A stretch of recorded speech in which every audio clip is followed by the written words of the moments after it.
ಈ ಸಮಾರಂಭವನ್ನು ಉದ್ಘಾಟಿಸಲು ಆಗಮಿಸಿರುವ ಕರ್ನಾಟಕ ಸರ್ಕಾರದ ಜನಪ್ರಿಯ ಉಪಮುಖ್ಯಮಂತ್ರಿಗಳಾದ ಸನ್ಮಾನ್ಯ ಡಿ.ಕೆ. ಶಿವಕುಮಾರ್ ಸರ್ ಅವರನ್ನು ಈ ಕಾರ್ಯಕ್ರಮಕ್ಕೆ ಆತ್ಮೀಯವಾಗಿ ಸ್ವಾಗತಿಸುತ್ತೇವೆ.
ನೂತನ ಶ್ರೀ ಸಾಯಿಬಾಬಾ ಮಂದಿರವನ್ನು ಲೋಕಾರ್ಪಣೆ ಮಾಡಲು ಆಗಮಿಸಿರುವ ಮಾನ್ಯ ಕೃಷಿ ಸಚಿವರು ಹಾಗೂ ಮಂಡ್ಯ ಜಿಲ್ಲಾ ಉಸ್ತುವಾರಿ ಸಚಿವರಾದ ಶ್ರೀಯುತ ಎನ್ ಚಲುವರಾಯ ಸ್ವಾಮಿರವರನ್ನು ತುಂಬು ಹೃದಯದಿಂದ ಸ್ವಾಗತಿಸುತ್ತೇವೆ.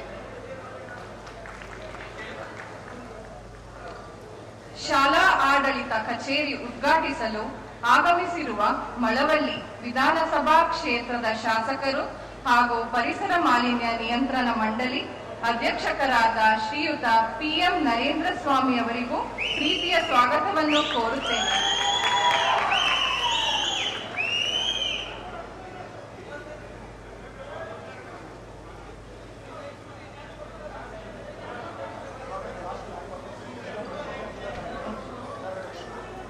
ಈ ಸಮಾರಂಭದ ಅಧ್ಯಕ್ಷತೆಯನ್ನು ವಹಿಸಿರುವ ನಮ್ಮ ಬಿಎಂ ಎಜುಕೇಶನಲ್ ಟ್ರಸ್ಟ್ನ ಅಧ್ಯಕ್ಷರು ಹಾಗೂ ನಿವೃತ್ತಿ ಐಎಎಸ್ ಅಧಿಕಾರಿಗಳಾದ ಶ್ರೀಯುತ ಎಂ.ಕೆ. ಶಂಕರಲಿಂಗೇಗೌಡರವರನ್ನು ತುಂಬು ಹೃದಯದಿಂದ ಸ್ವಾಗತಿಸುತ್ತೇವೆ.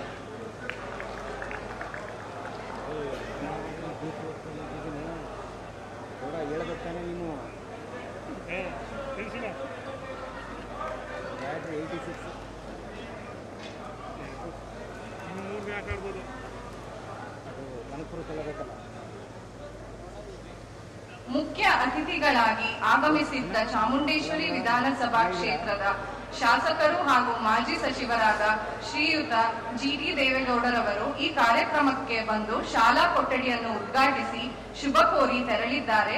ಅವರಿಗೂ ನನ್ನ ಧನ್ಯವಾದಗಳನ್ನು ಕೋರುತ್ತೇನೆ.